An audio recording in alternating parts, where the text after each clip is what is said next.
क्या real estate stocks के bull run का सफर खत्म हो गया है? इंडियन इक्विटी मार्केट सितंबर 2024 से एक स्टेडी डाउन ट्रेंड में चल रहा है और ये वीकनेस 2025 तक भी एक्सटेंड हो गई है। लेकिन ये करेक्शन सिर्फ बेंचमार्क इंडेक्स तक ही लिमिटेड नहीं, बल्कि ब्रॉडर मार्केट्स और कई सेक्टोरल इंडिसेस को भी काफी नुकसान उठाना पड़ा। सबसे ज्यादा नुकसान उठाने वाला सेक्टोरल इंडेक्स है निफ्टी रियल एस्टेट इंडेक्स, जो कि सेक्टोरल इंडिसेस में सबसे स्टीप डिक्लाइन में से एक है। रियल एस्टेट सेक्टर में ये करेक्शन उस वक्त आ रहा है जब ये सेक्टर एक रोबस्ट परफॉर्मेंस दे रहा था, मतलब 36% CAGR मार्च 2020 से मार्च 2024 तक। लेकिन जून 2024 में अपने 52 वीक हाई तक पहुंचने के बाद ये इंडेक्स मार्च 25 तक गिर चुका है। तो आखिर ये शार्प डिक्लाइन क्यों हो रहा है? निफ्टी रियल्टी इंडेक्स में ये डाउनटर्न कई फैक्टर्स की वजह से हो रहा है, जैसे कि हाउसिंग सेल्स, प्रोजेक्ट लॉन्चेस में slow down, demand supply dynamics और ओवरऑल मार्केट की कंडीशंस जो हैं।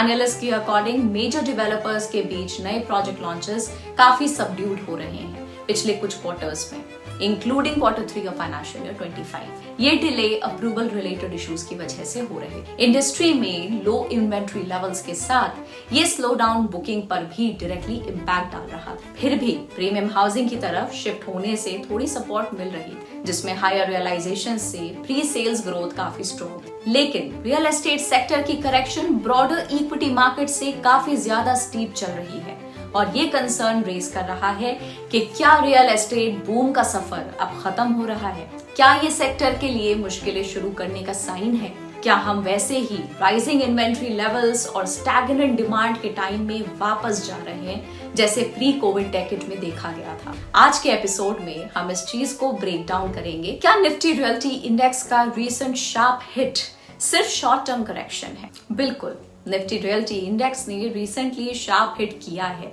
लेकिन ये जरूरी है कि हम बिगर पिक्चर पे नजर डालें। मई 2019 से मई 2024 तक ये इंडेक्स ने एक इंप्रेसिव रिटर्न दिया था, 32% CAGR over the 5 year period. Real estate sector ने पास्ट में काफी चैलेंजेस का सामना किया है, जैसे high inventory buildup, stagnant growth, affordability issues, project execution delays और डेवलपर्स के फ्रॉड प्रैक्टिसेस।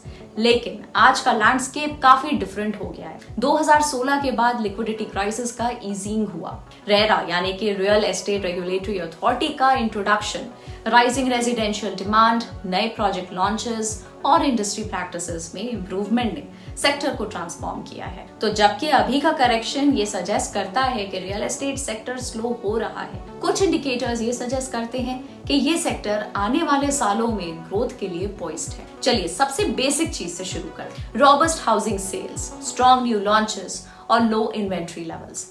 2020 के लोस के बाद इंडियन रियल एस्टेट सेक्टर ने एक इम्प्रेसिव कमबैक किया है, जिसमें रिकॉर्ड ब्रेकिंग न्यू लॉन्चेस और स्ट्रॉन्ग सेल्स ग्रोथ देखी गई। 2022 में नए प्रोजेक्ट लॉन्चेस अपने डेकेड के सबसे हाई लेवल पे पहुंचे और ये रिकॉर्ड्स को ब्रेक करते हुए 2012 के बाद सबसे ज्यादा लॉन्चेस हुए। ये मोमेंटम 2023 में भी कंटिन्यूड रहा, जब हाउसिंग सेल्स ने ऑल टाइम हाई टच किया, जो होम ओनरशिप की स्ट्रॉन्ग डिमांड को रिफ्लेक्ट करता है। लेकिन 2024 के पूरे साल के लिए सेल्स और न्यू लॉन्चेस में थोड़ा डिप देखा गया है। एक प्रॉप इक्विटी रिपोर्ट के अकॉर्डिंग ये डिप इतना भी अलार्मिंग नहीं है और मेनली जनरल इलेक्शंस और एक्सटेंडेड मॉनसून सीजन की वजह से। 2024 के लिए हाउसिंग सप्लाई टू सेल्स का रेशियो अब भी हेल्दी है। एक इंपॉर्टेंट इंडिकेटर जो मार्केट स्ट्रेंथ को बताता है वो है इन्वेंट्री ओवरहैंग, मतलब अनसोल्ड हाउसिंग स्टॉक को करंट सेल्स पेस पे क्लियर करने का टाइम। 2017 से सेल्स ने कंसिस्टेंटली नए लॉन्चेस को आउटपेस किया, जिसकी वजह से एक्सेस इन्वेंट्री में स्टेडी रिडक्शन देखा गया। 2017 में 3.3 इयर्स का इन्वेंट्री ओवरहैंग था, जो 2023 में 1.5 इयर्स तक रिड्यूस हो गया। ये लेवल 2011 के बाद सबसे कम था। रियल एस्टेट में इन्वेंट्री का मतलब है अनसोल्ड हाउसिंग यूनिट्स, चाहे वो रेजिडेंशियल हो या कमर्शियल।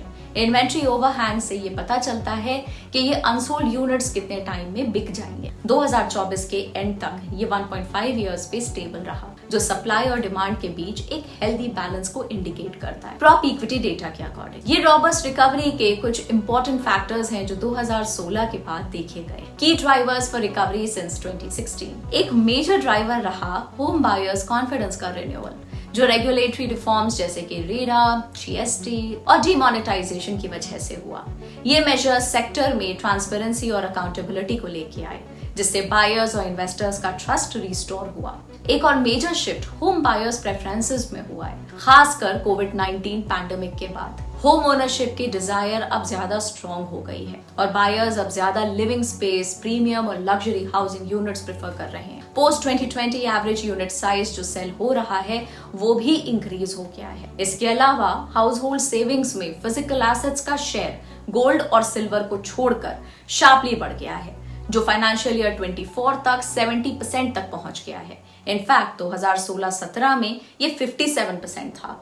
ये ट्रेंड पर्टिकुलरली कोविड के बाद देखा गया। इस स्ट्रक्चरल चेंज की वजह से इन्वेंट्री ओवरहैंग अब सिर्फ 17 मंथ्स तक रह गया है, जो अब तक के सबसे लोएस्ट लेवल्स में से एक है और ये कंटिन्यूअसली इंप्रूव हो रहा है। Improving home affordability. Real estate sector में डिमांड काफी स्ट्रॉन्ग है, एंड यूजर्स और इन्वेस्टर्स दोनों की तरफ से, जो फेवरेबल इकोनॉमिक कंडीशंस और इवॉल्विंग मार्केट डायनामिक्स की वजह से हो रहा है। इंडियन गवर्नमेंट का housing for all initiative, affordable housing schemes और इंफ्रास्ट्रक्चर डेवलपमेंट ने इस ग्रोथ को फर्दर सपोर्ट किया है। एंड यूजर डिमांड यानी कि होम बायर्स की demand, healthy salary growth, white collar sectors में स्टेडी जॉब क्रिएशन और स्टेबल मॉर्गेज रेट्स के सपोर्ट से फ्यूल हो रही है। नाइट फ्रैंक रिसर्च के अकॉर्डिंग हाउसिंग अफोर्डेबिलिटी में काफी इंप्रूवमेंट देखा गया। हाउसिंग अफोर्डेबिलिटी इंडेक्स, जो कि EMI to household income measure करता है, इसने करंट ईयर 10 के बाद से काफी डिक्लाइन दिखाया है, जिसकी वजह से होम ओनरशिप एक्सेसिबल हो गई है। मुंबई में for example affordability index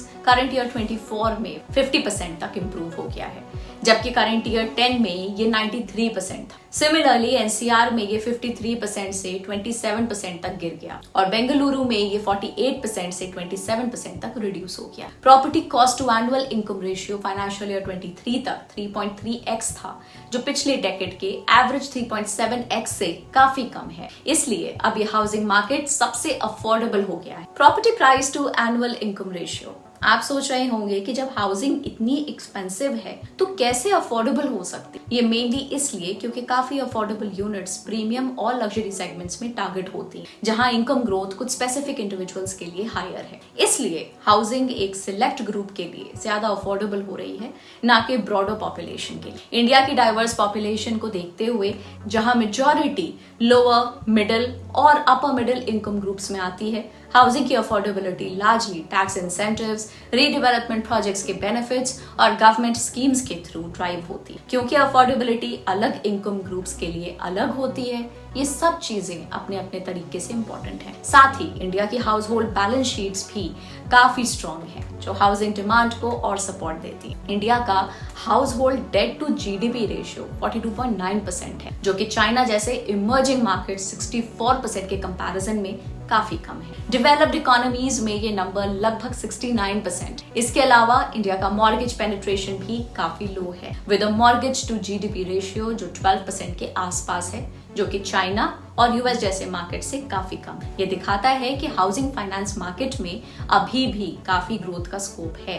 mortgage to GDP ratio का मतलब है एक कंट्री में आउटस्टैंडिंग मॉर्गेज लोन्स का टोटल, जो जीडीपी के कंपैरिजन में होता है। ये एक की इंडिकेटर है हाउसिंग मार्केट की वाइटैलिटी को समझने के लिए, जो रिफ्लेक्ट करता है मॉर्गेज डेट का लेवल रिलेटिव टू कंट्री के ओवरऑल इकोनॉमिक आउटपुट से। स्ट्रॉन्ग अफोर्डेबिलिटी, बढ़ती हुई इनकम्स और अनटैप्ड मॉर्गेज पोटेंशियल के साथ इंडियन रियल एस्टेट सेक्टर अभी भी वेल पोजिशन्ड है एक्सपेंशन के लिए, चाहे रीसेंट मार्केट करेक्शंस हुई हो। इसीलिए प्रीमियम और लग्जरी हाउसिंग सेगमेंट्स में डिमांड मिड रेंज और अफोर्डेबल हाउसिंग यूनिट्स के कंपैरिजन में काफी ज्यादा बढ़ रही। ऐसे में रियल एस्टेट कंपनीज ने रीसेंट ईयर्स में बेहतर परफॉर्मेंस अचीव किया है, सेल्स और प्रॉफिटेबिलिटी में ग्रोथ आई है, स्पेशली लग्जरी और प्रीमियम सेगमेंट्स पे फोकस करके, जहां प्राइस हाइक से बेटर रियलाइजेशंस मिली है। ये सब डिस्पाइट स्लोअर वॉल्यूम ग्रोथ। मिसाल के लिए मैक्रोटेक डेवलपर्स लिमिटेड को ले ले। कंपनी के मैनेजमेंट ने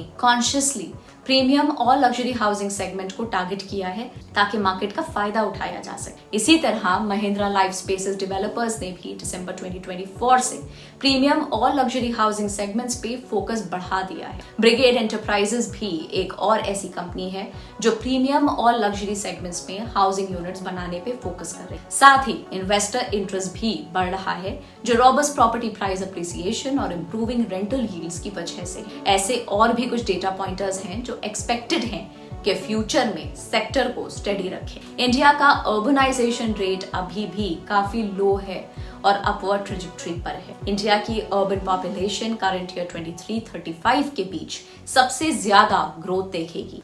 इंडिया वर्किंग एज पॉपुलेशन के शेयर में काफी हाई रैंक करता है। इंडिया को अगले 5 साल में अपने पीयर्स के कंपैरिजन में हायर जीडीपी ग्रोथ अचीव करने का एस्टिमेशन है। ये सारे पॉइंटर्स इंडिकेट करते हैं कि हाउसिंग डिमांड बढ़ेगी जैसे जैसे इंडिया और उसकी अर्बन पॉपुलेशन ग्रो करेगी। इंटरेस्ट रेट साइकिल और real estate sector. Historically real estate sales का इंटरेस्ट रेट्स के साथ नेगेटिव कोरिलेशन रहा है। हाउसिंग डिमांड तब एक्सेलरेट होती है जब इंटरेस्ट रेट्स डिक्लाइन करते हैं, लेकिन पिछले 2 सालों में सेल्स स्ट्रॉन्ग रही हैं, चाहे इंटरेस्ट रेट्स बढ़े हो या स्टेबल रहे। ये resilience largely high and premium और लग्जरी सेगमेंट्स की वजह से थी जो इंटरेस्ट रेट फ्लक्चुएशंस के लिए काफी लेस सेंसिटिव है। वहीं अफोर्डेबल हाउसिंग सेगमेंट में ग्रोथ थोड़ा सबड्यूड रहा है due to rising borrowing cost. Reserve Bank of India यानी कि आरबीआई से उम्मीद है कि वो इंटरेस्ट रेट्स को कंटिन्यू ईज करेंगे। पहला रेट कट फरवरी 2025 के मीटिंग में हुआ 25 बेसिस पॉइंट्स का। कई इकोनॉमिस्ट एक्सपेक्ट कर रहे हैं कि बाकी साल में 50 बेसिस पॉइंट्स का रिडक्शन हो सकता है। ये anticipated rate cut cycle affordable housing segment के लिए काफी पॉजिटिव, जो पिछले कुछ सालों में प्रीमियम और लग्जरी मार्केट से पीछे छुटा हुआ था। जब बोरोइंग कॉस्ट डिक्लाइन करेंगे, अफोर्डेबिलिटी इंप्रूव होगी और पेंट अप डिमांड अनलॉक होगा इस सेगमेंट में। अफोर्डेबल हाउसिंग में रिवाइवल और प्रीमियम सेल्स में कंटिन्यूड स्ट्रेंथ दोनों मिलके रियल एस्टेट मार्केट को और एक्सेलरेट कर सकते हैं। सेक्टर कंसोलिडेशन, लोअर लेवरेज और बेहतर प्रॉफिटेबिलिटी। एक सिग्निफिकेंट ट्रेंड जो रियल एस्टेट सेक्टर को शेप कर रहा है वो है डेवलपर्स के बीच कंसोलिडेशन। एनालिस्ट रिपोर्ट के हिसाब से पिछले 10 से 12 सालों में टॉप 10 डेवलपर्स का मार्केट शेयर नए लॉन्चेस में 7 to 8% से बढ़कर 23% तक पहुंच गया है, जबकि ओवरऑल अब्जॉर्प्शन में उनका शेयर 8 से 9% से बढ़कर 15% तक पहुंच गया है। ये शिफ्ट ये इंडिकेट करता है कि ट्रस्टेड वेल एस्टैब्लिश्ड प्लेयर्स को ज्यादा प्रेफरेंस मिली है जो बेटर एग्जीक्यूशन, रेगुलेटरी कंप्लायंसेस और इंप्रूव फाइनेंशियल स्ट्रेंथ को डेमोन्स्ट्रेट करते हैं। एक और इम्पोर्टेंट फैक्टर जो सेक्टर को बूस्ट कर रहा है वो है लिस्टेड डेवलपर्स के बीच डिक्रीजिंग लेवरेज लेवल्स। टाइम के साथ ये कंपनीज अपने बैलेंस शीट्स को स्ट्रॉन्ग कर चुकी, जो उन्हें बिजनेस एक्सपेंशन, नए प्रोजेक्ट्स एक्वायर करने और कमर्शियल कैपेक्स के लिए फ्लेक्सिबिलिटी देती है ग्रोथ साइकिल्स में। मिसाल के लिए गोदरेज प्रॉपर्टीज, जो कि इंडस्ट्री के लार्जेस्ट रियल्टी प्लेयर्स में से एक हैं, उन्होंने अपना net debt to equity ratio financial year 15 में 1.2 टाइम्स से कम करके फाइनेंशियल ईयर 24 में 0.6 टाइम्स कर दिया। ऐसे ही ओवरऑल इंडस्ट्री का लेवल भी फाइनेंशियल ईयर 15 में 0.7 टाइम्स से कम होकर फाइनेंशियल ईयर 24 तक 0.3 टाइम्स तक पहुंच गया। ये इंप्रूव फाइनेंशियल पोजीशन उन्हें पोटेंशियल स्लोडाउन्स को बेटर नेविगेट करने में मदद कर देती है, जो इंडस्ट्री को स्टेबिलिटी प्रोवाइड करती है। कोविड-19 के बाद एक नोटिसेबल ट्रेंड ये देखा गया है कि लग्जरी हाउसिंग का शेयर ओवरऑल सेल्स में बढ़ गया है। ये शिफ्ट हायर एवरेज रियलाइजेशंस के रिजल्ट्स में बदला है, जबकि कंस्ट्रक्शन कॉस्ट काफी स्टेबल रही है, जो ओवरऑल इंडस्ट्री प्रॉफिटेबिलिटी को बूस्ट करते हैं। साथ ही की वेल्थ क्रिएशन इंडिकेटर्स भी पॉइंट करते हैं कि प्रीमियम हाउसिंग में सस्टेन डिमांड रहेगी। फैक्टर्स जैसे कि हाई नेटवर्थ इंडिविजुअल यानी कि HNI पॉपुलेशन का बढ़ना, कैपिटल मार्केट परफॉर्मेंस का स्ट्रॉन्ग होना और thriving startup ecosystem upgrade demand को ड्राइव कर रहे हैं, जो सेक्टर के लॉन्ग टर्म ग्रोथ प्रोस्पेक्ट्स को और रीइंफोर्स करता है। तो ये था एक कॉम्प्रिहेंसिव व्यू इंडिया के रियल एस्टेट सेक्टर की करंट स्टेट के बारे में। कंक्लूजन में ये पता चलेगा जबकि रियल एस्टेट सेक्टर के फंडामेंटल्स काफी स्ट्रॉन्ग हैं, सिर्फ वो डेवलपर्स जो solid financial health, strong launch pipeline और स्ट्रॉन्ग बिजनेस स्ट्रैटेजीज के साथ हैं वही कंसिस्टेंटली अपने इन्वेस्टर्स को वैल्यू डिलीवर कर पाएंगे। आशा है आज का वीडियो आपको पसंद आया होगा और आपको कुछ नया सीखने को मिला होगा। अगर आपको मार्केट के बारे में ऐसे ही अपडेट्स चाहिए हैं तो प्लीज चैनल को सब्सक्राइब कर लें। क्या आपके पोर्टफोलियो में कोई रियल एस्टेट कंपनीज हैं? हमें कमेंट्स में बताएं कि उन्होंने कैसे परफॉर्म किया है। I will see you in the next one. Happy investing. Bye bye.